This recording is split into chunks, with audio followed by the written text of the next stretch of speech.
This is a Jet 24, Funk 66, your Erie.com special report. Good afternoon. We interrupt our programming to bring you a special report, an update on the spread of and fight against COVID-19 in Erie County. This coming as case numbers continue to rise and the death toll nears 500. We go live now to the studios of WQLN TV. Here's Erie County Executive Kathy Dahlkemper.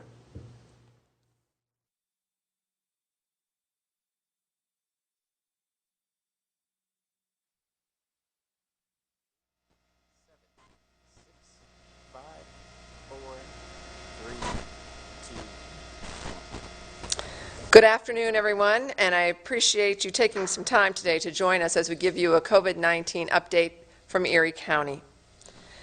With the rise in cases and the pandemic still raging throughout Erie County, we will be holding these briefings on a bi-weekly, every other Wednesday time period here at 3 p.m. to help keep you informed as we all continue to work collectively to end this pandemic. Today, Erie County reports 111 cases of COVID-19 and, sadly, an additional 6 deaths.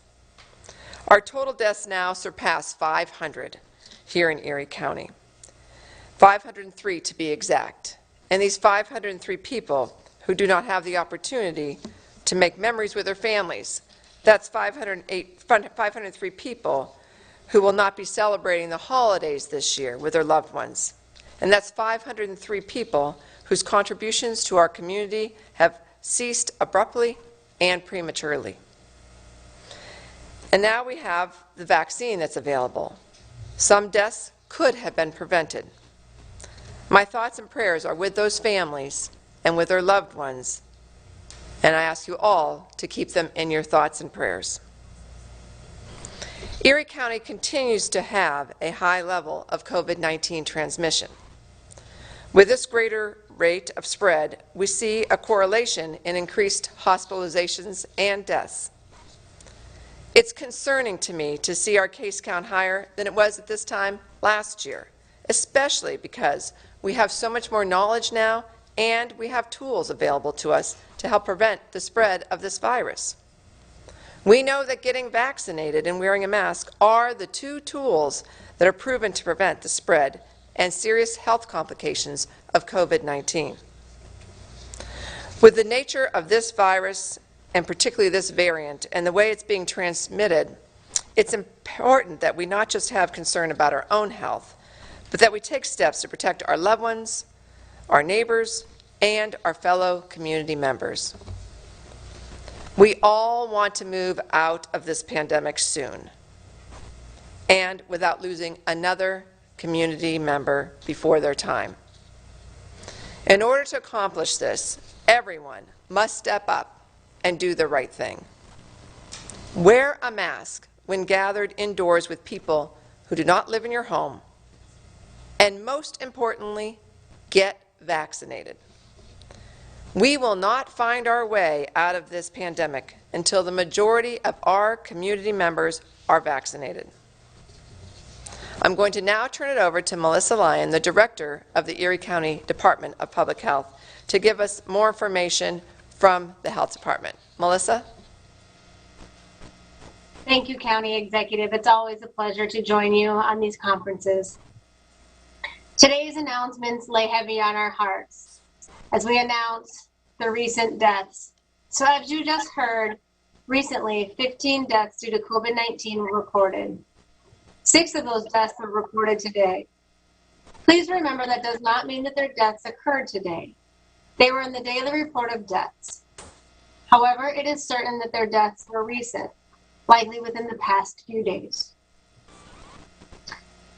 However, this is the most number of deaths reported since the surge last year around this time, indicating that this rise in the number of deaths due to COVID-19 and the rising number of positive cases clearly indicate that we are in the midst of a surge and the Delta variant is the cause. The 9 deaths reported earlier occurred over several weeks in August to early September. I just received the additional information around the age of the 6 that were reported today. Of the 13 individuals, only one was greater than 80 years of age. 6 were in their 70s, 4 were in their 60s, 3 were in their 50s, 1 was in their 40s. The vaccination status of the reported death has varied. Some have been vaccinated, some have been unvaccinated, and some have been partially vaccinated. Some of them had underlying medical conditions, and some of them did not. Some of the data collection is still incomplete. In addition, the number of positive cases is poised to surpass the number of cases from last year. We are just 10 cases away from surpassing 2020 reported cases. The 2020 total case count was 11,937. Today, in 2021, we are at a total case count of 11,927. This is disheartening news because this year we've had vaccinations available. COVID-19 is a vaccine preventable disease, and it is our only way out of this pandemic. The case counts indicate that we do not have enough people taking precautions to stop or minimize the spread of this highly infectious disease. This disease is mostly preventable with vaccination and the wearing of masks when in public settings or in large gatherings. We need more people to get vaccinated and more people to wear their masks. We know that children under the ages of 11 are not able to be vaccinated, and they are at great risk, for they cannot be protected with vaccinations. We must continue to do our due diligence and get vaccinated and wear our masks to get through this pandemic. Just like polio, measles, chickenpox, we all came together as Americans to make a decision to become vaccinated to combat these diseases. We can work as a community and we can become immunized against COVID-19. Please consider this. It is proven that vaccines and the event of an infection will help prevent the severe effects of COVID-19. It will also help prevent the spread of COVID-19 to others and also minimize the need for hospitalizations. Although it is sad to hear about the recent breakthrough infections and deaths, know that the deaths are a very small number out of those that actually get vaccinated. You can confidently and safely be immunized with the 3 brands of vaccinations that are available in Erie County.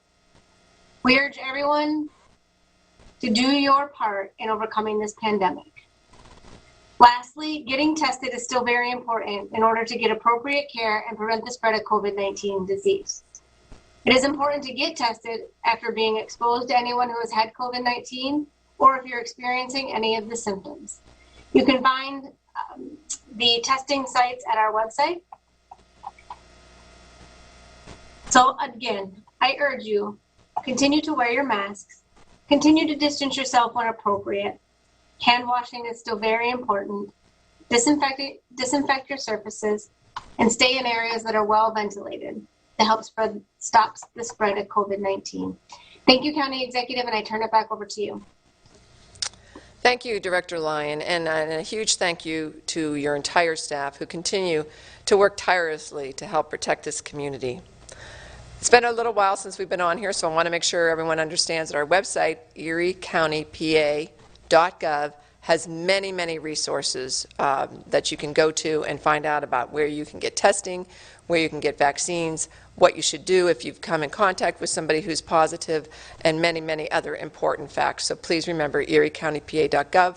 Right at the top, it's one of the first things you'll see, COVID, and you just tap on that, and you'll get to all sorts of great resources. So this past weekend, we all took time to remember the events of 20 years ago on September 11th, 2001. As I reflected on that tragic day, I'm sure I did as many of you did, thought about that time period and how individuals from our country, and particularly individuals right here from Erie County, acted selflessly and heroically to assist our fellow citizens, our fellow residents in need. This is the American spirit, to step up and assist in times of tragedy. to work together to rebuild and move forward, to put the needs of others before our own needs.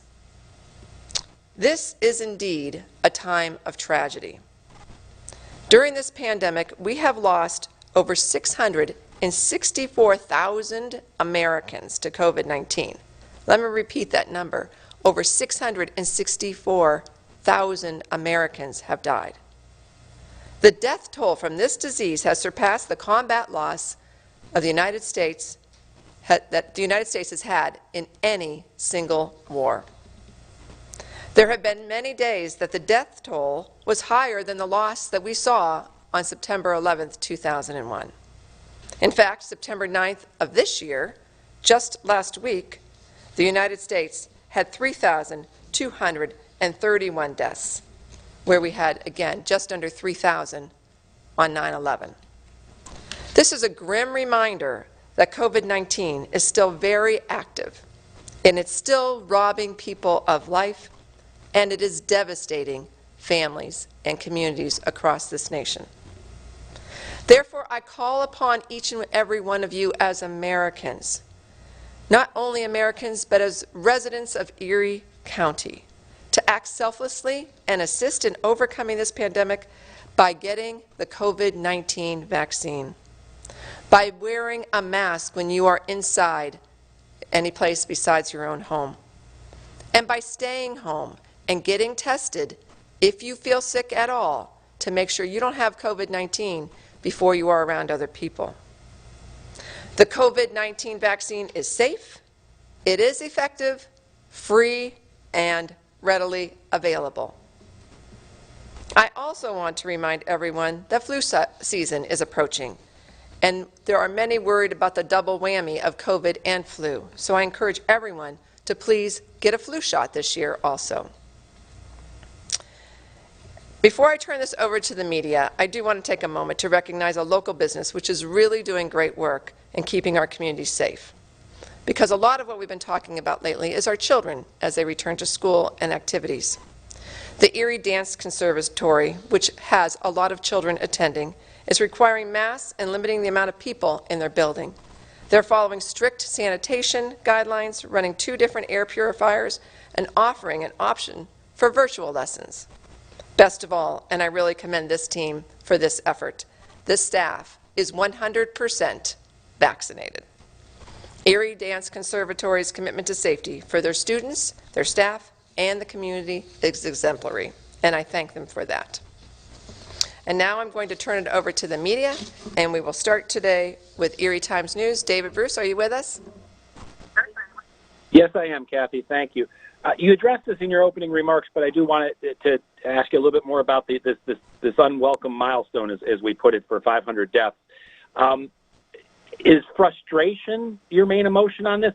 Tell me a little bit more about, the fact that, it seemed like things were so promising at the beginning of this summer, and now to see a lot of cases and for our county, a lot of deaths in the last 6 weeks.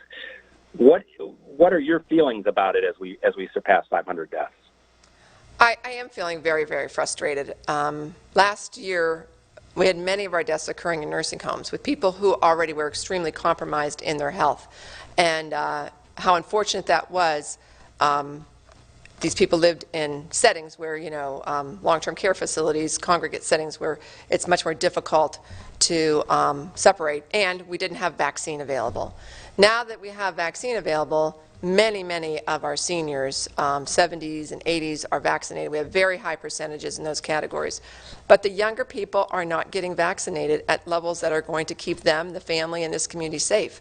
And yet, we know that this is our way out of COVID-19 pandemic. So it is very frustrating. I also have great concern. I see the exhaustion at the health department and the people who have worked there for well over a year and a half now fighting a pandemic on your behalf, on the behalf of everyone who lives here. I also hear from the hospital systems about the exhaustion of their staff who are just seeing the numbers increase and not seeing an end in sight. So there's frustration, There's concern, and there's also great sadness because, again, we have over 500 people who aren't going to be with us this year or next year or any year after. So as I watch those doves continue to grow on the library, Glasgow Library windows, it's with great sadness that I see that happening. And just to follow up more on the data end of the deaths, and I can't remember if it was you or Melissa that mentioned this, but I want to get a little bit more elaboration. The deaths, recently the deaths have been reported in bunches, but they're not occurring in bunches, correct? We're not seeing 5 or 6 deaths in one day happen. Can either you or Melissa elaborate on that a little bit? I'm going to have Melissa elaborate because that's more about how the data comes into our system. Melissa? Yeah, thank you, David, for the question. You are correct that the 6 deaths that were just reported today have occurred September 2nd through September 14th. And so it's how the data ends up being reported into the system. Depending on how quickly they can process death certificates, depends on how quickly it hits the system. It is encouraging to see that we're getting these death reports in a fairly rapid fashion within a couple of weeks and sometimes within just a few days. So we don't have a gigantic lag in those deaths being reported as we saw earlier on in the pandemic. So that indicates that we're doing better in the data collection from a public health data collection infrastructure. It's not at the control of the Erie County Department of Health. It's actually state design systems. But these are all very recent. And then the other thing I wanted to let you know is of the 6 that were reported today, none of those were related to long-term care facilities. So this is all outside of long-term care facilities. So again, it commends the work that's happening in the long-term care facilities and protecting their residents, as well as offering up their vaccinations and continuing to do testing. And it is concerning to look at the numbers that are in their 50s and their 60s, even reporting 1 in their 40s. As I mentioned, there was only 1 in their 80s. So it's concerning that the number of deaths and the varied ages and causes, meaning either their comorbidities or not having any type of morbidity.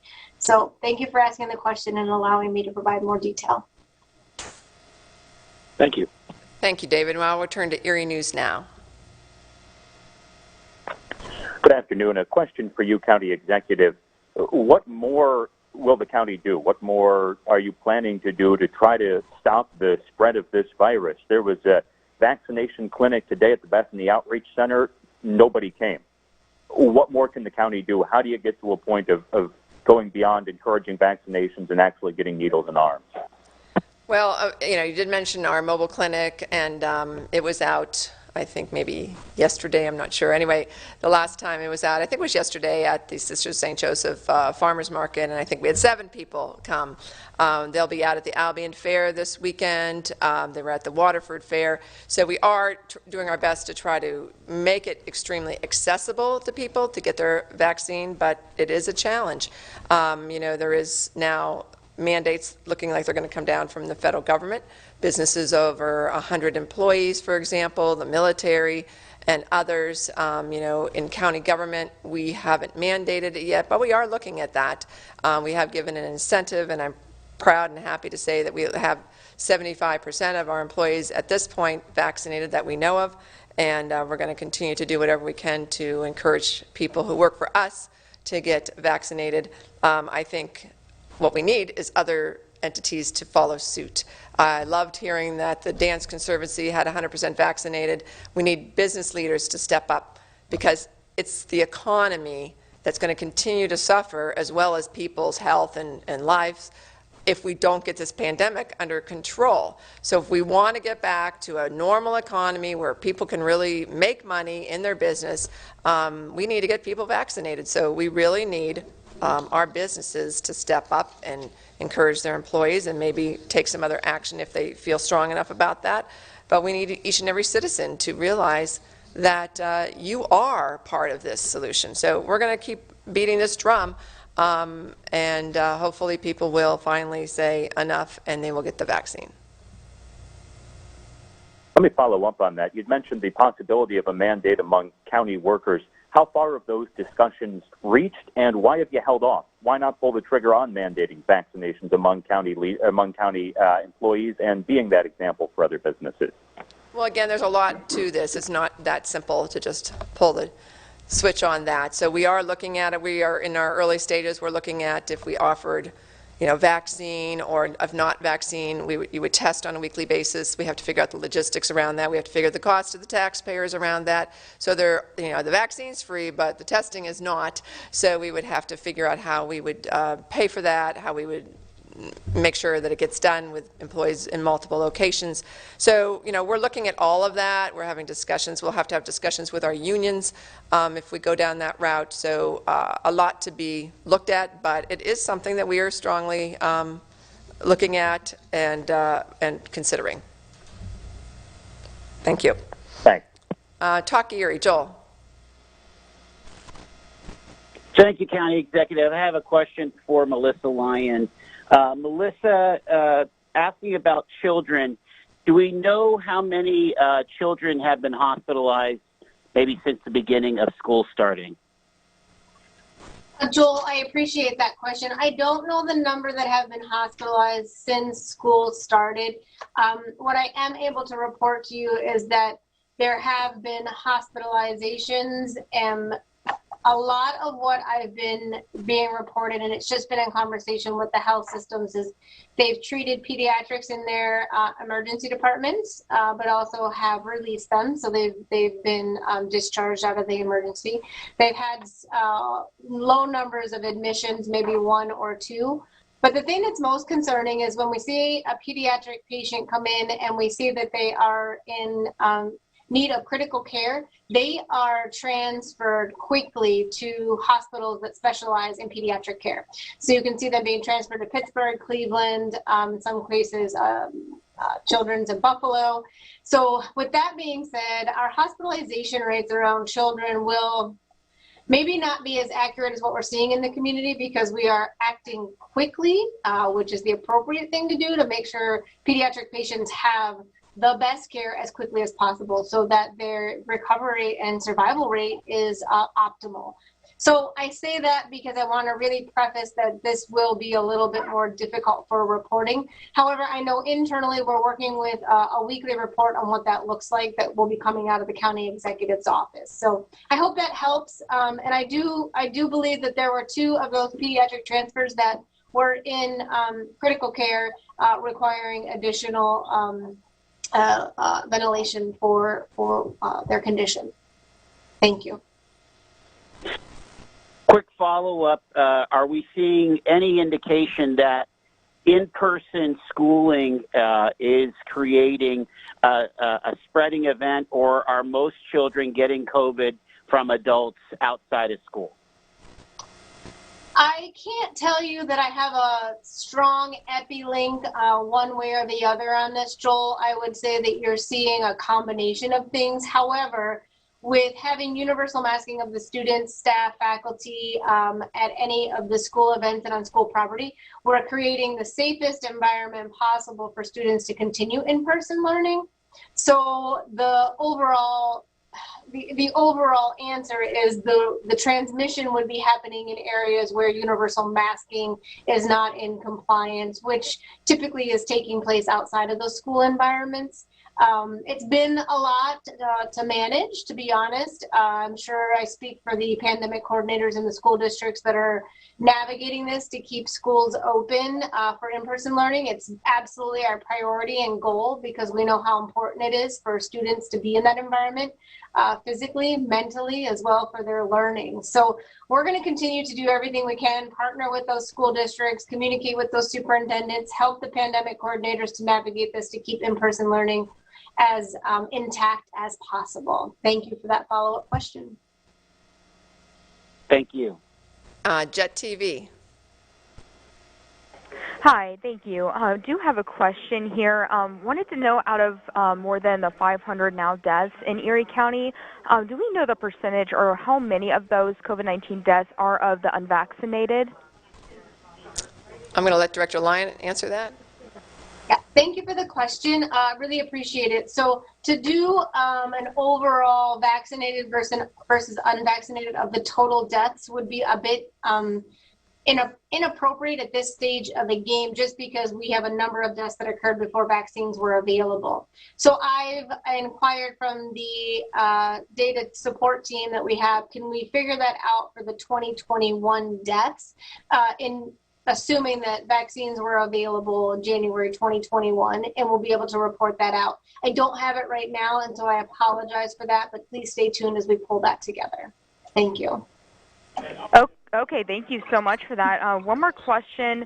I know that another media representative asked this, but I wanted to know, going from here with these new reported COVID-19 deaths, I wanted to know what's the next stage. I know that there's some vaccine clinics, but just really wanted to know what the county is going to be doing to really enforcing to keep the community safe. What's going to happen? I'm going to let Melissa Lyon answer this one because it's almost the same question, and I answered the last one, so we'll let her address it. Thanks, County Executive. I think you're wanting me to answer the question along the concept of, will there be restrictions in gatherings? Would we have would we have businesses closed because of they're not providing essential services? There's not an appetite for that right now. And I look at that as the concept of, I feel confident that we can manage this pandemic in a way, if we get together, begin to wear our masks more regularly in those settings where we know that spread is more at risk.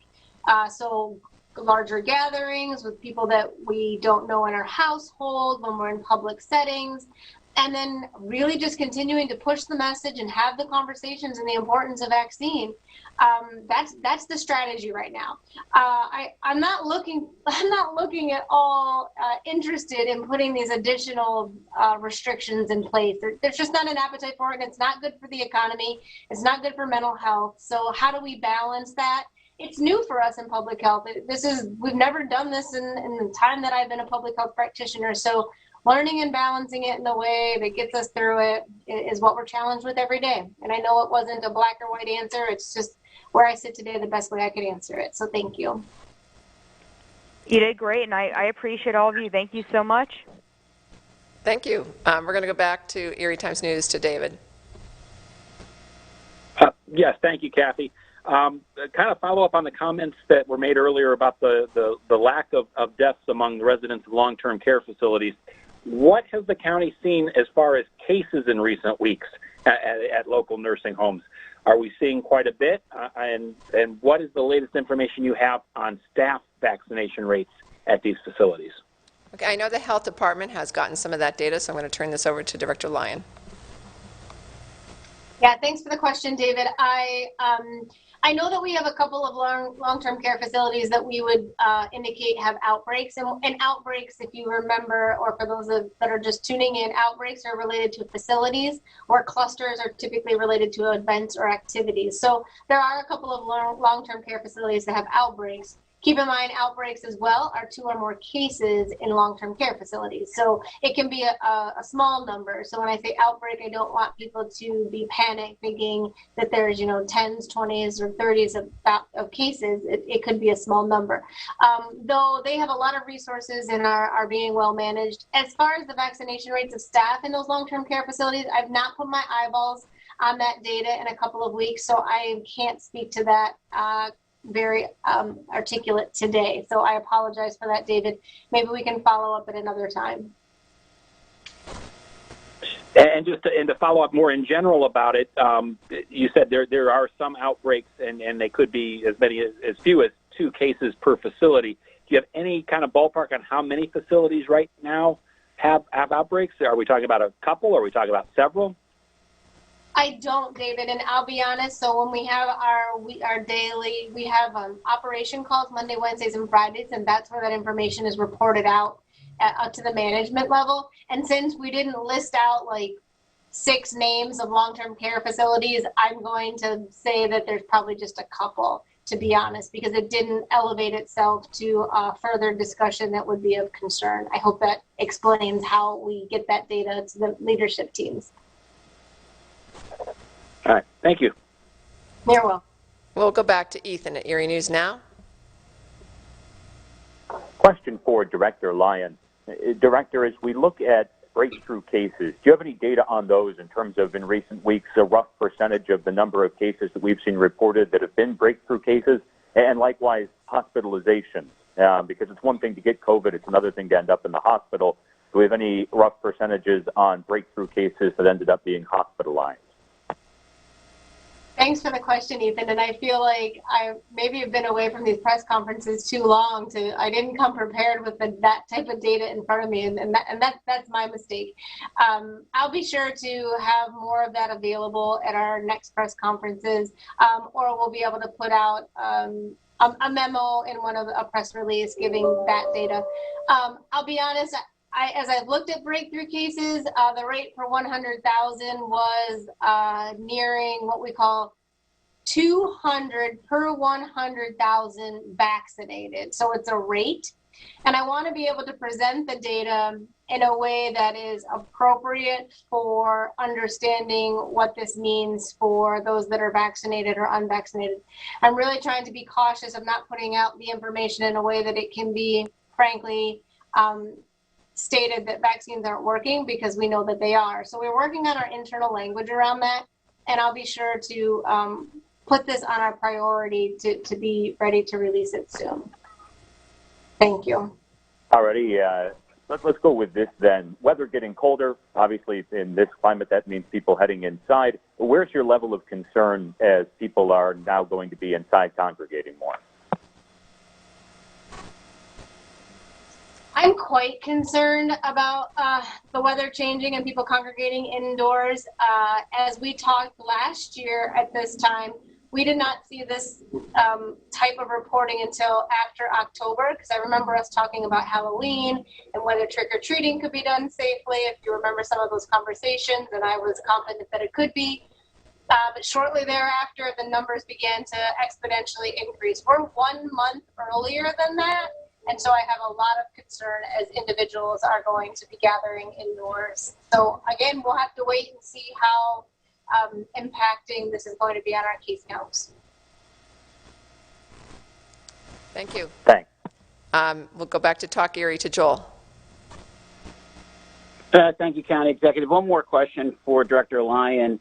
Melissa, maybe you're experiencing what I'm experiencing. I might be wearing a mask into a large retail establishment, and I'm in the vast minority. Do you anticipate that the environmental team might be upping their game a little bit to try to at least beef up the recommendations from the CDC that people are masked in public spaces? I don't envision right now that the environmental COVID-19 response team would be visiting businesses that are struggling with the recommendation of mask compliance. I would agree with you that those wearing masks in public settings are in the minority. I commend them. I am one of them. I will continue to demonstrate that is the important approach to preventing the spread of disease. Without having it as a mandate, it becomes very difficult to enforce. It becomes very difficult to help them and get that recommendation where everyone wants to be in compliance.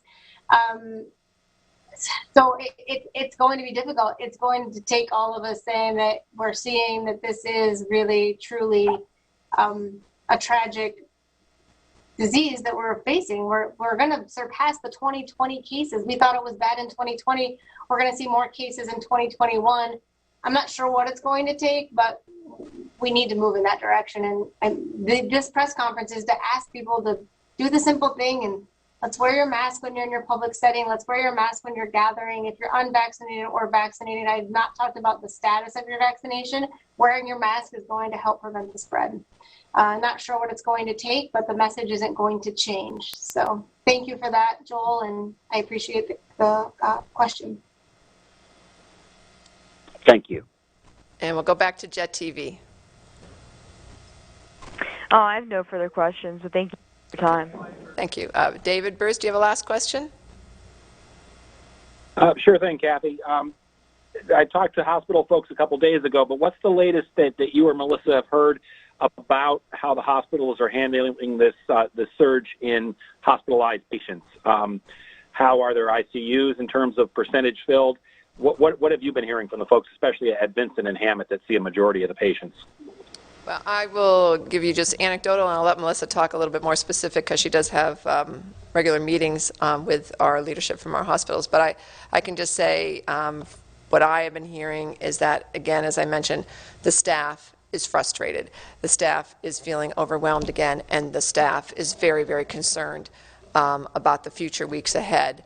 They had that little break in the summertime, when we had very low numbers and some days had zero, but things are getting really back to more critical levels in terms of just staff ability to keep up with the COVID patients that they have to take care of. But I'll have Melissa talk to maybe something a little bit more concrete.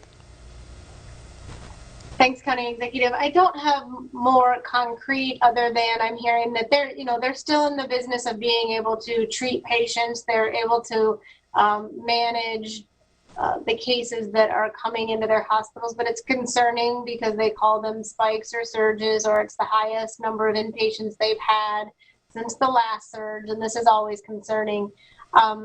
I know that there's also been conversation around advancements in treatment, so there's a lot of positive talk around the monoclonal antibody options. So, there is a bright side to the concept of treatments are advancing to some degree, but we're still seeing this high rate number of deaths being reported and the number of cases increasing. So there's concern, there's real concern, but getting hard numbers, David, I would always have to refer you back to the hospital systems. Thank you. All right, thank you. Erie News Now, Ethan, do you have any final questions? One final question for Director Lyon or for you, either one. Why stop short of an indoor mask mandate universally? If we know that masks help stop the spread of COVID, if we're seeing a big surge, if hospitals are the worst that they've been since our last surge, why stop short of that indoor mask mandate? Melissa, do you want to address that first? I mean, I don't mind addressing it. I think it comes down to there's been there's not a lot of appetite for it. People don't want to be told to wear their mask. I mean, this is clear. We've seen it. We've heard it. We're reading about it. And I'm asking for everyone to be considerate and being compliant without having to do a mandate. That doesn't mean that we don't have the power to do that, and that doesn't mean that we're not considering it. If we find that we'd have to, we have the power to do that. I would rather people become compliant in a more voluntary manner than have to mandate it. We've been through this pandemic. I refer to it as a soundtrack. We've heard this soundtrack last year. I'm listening to this soundtrack again this year. I didn't like it last year. I don't particularly like to see it again this year. We know that this works, and it should be what we're doing. And I'm asking people to do that. I'm asking them to be compliant and wear their masks. Thanks. Thanks so much. I'm just going to add to that in the fact that I think every restaurant probably has a no shirt, no shoes, no service policy. Probably most of them don't have it posted. If they do, I don't see it. But that would never show up at a restaurant without my shoes on, or certainly without clothes on. And we're trying to protect people here. And I said this to someone recently. I said, a mask is a piece of cloth that we put over a piece of our body, just like we put socks on our feet.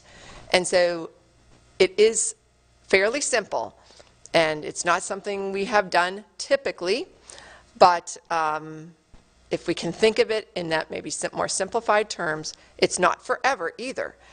But if we can try to think of it in those more simplified terms right now, that it's what we need to do to keep ourselves, our friends, our family, our neighbors, our community safe. It's not that hard to do. And I'm going to continue to ask everyone to wear their masks. I'm actually going to put a plea out to businesses to start having their employees wear masks again, because I have gone into a number of businesses and seen employees not wearing masks. I find that very concerning, considering that employee is inside for many hours, meeting lots and lots of different people. I also do wear my mask when I go inside, whether it be the grocery store, even if I'm going to a restaurant, which I will not eat inside personally. I go outside, but even when I'm walking through the restaurant, I put my mask on to walk through the restaurant. And I ask everyone to please, please consider that. And I also ask people to be respectful of any local business establishment that does require masks when you're in their business or requires people to keep each other safe. And I'm going to finish up with Joel from Talk Erie. Do you have any final question? Yeah, just one for you, County Executive. Are you personally hopeful, and on behalf of the county, hopeful that President Biden's vaccination mandates do go through? I think that we have tried pleading with people. We've tried incentivizing people. We've tried a lot of things, and it just doesn't seem to be working. I am hopeful, and I know that's probably not very popular with some people, but we've got to find a way out of this pandemic so that we can actually get our country back to normal. You know, my daughter is in the military and serves currently over in Vietnam. They don't have readily available vaccines for the millions of people in that country. And she lives in the city of Hanoi, and the vaccination rate still is low because they just simply don't have the supply they need. Been under lockdown now for over 2 months. This is what so much of the world is going through, and yet we have vaccine available here, and people are not taking advantage of this amazing scientific breakthrough and resource that was developed for a long time, that was brought forward under the Trump administration, and now the Biden administration is trying to get everyone to take advantage of this great opportunity. So I am hopeful that these mandates will increase significant enough the vaccine rate of our community, which still sits for the entire community at below 50%, that it will get our community to a place where we can actually get this COVID-19 virus under control and, again, get back to a little more normalcy in our world. Thank you. Thank you. Well, with that, I want to thank again Director Lyon and the entire Health Department for all their work. They truly are the unsung heroes of our community, and if you see any of them, know any of them, want to drop them all a note, please do that. The Erie County Department of Health is truly amazing and doing amazing work. And I ask all of you, as you go forward here after this press briefing and through the weeks ahead, to do what's right. To do what's right to keep yourselves, your loved ones, and our entire community safe. Most particularly our children and those most vulnerable to this virus. I ask you, if you are not vaccinated yet, to go and get vaccinated. I ask you to wear a mask when you are outside of your home, inside, with others who you do not live with. And I ask you, if you are feeling at all ill, to stay home, make sure you don't have COVID, go get a test. If you don't have COVID, great. Go back to work, go back to doing what you were doing. But please make sure that first you figure out whether you have COVID or not before you get around other people. If we all do those 3 things, we will get through this as a community together. And that's really what we should all be thinking about as we are at this 20-year anniversary of 9/11 and what we are as a United States of America. Let's be united in this effort against a virus. The enemy right now is a virus. Let's be united around this. Let's get through this together, and let's look back at these days in a way that we can say we did it, so that we can look forward to a really much brighter future. Thank you. Be safe.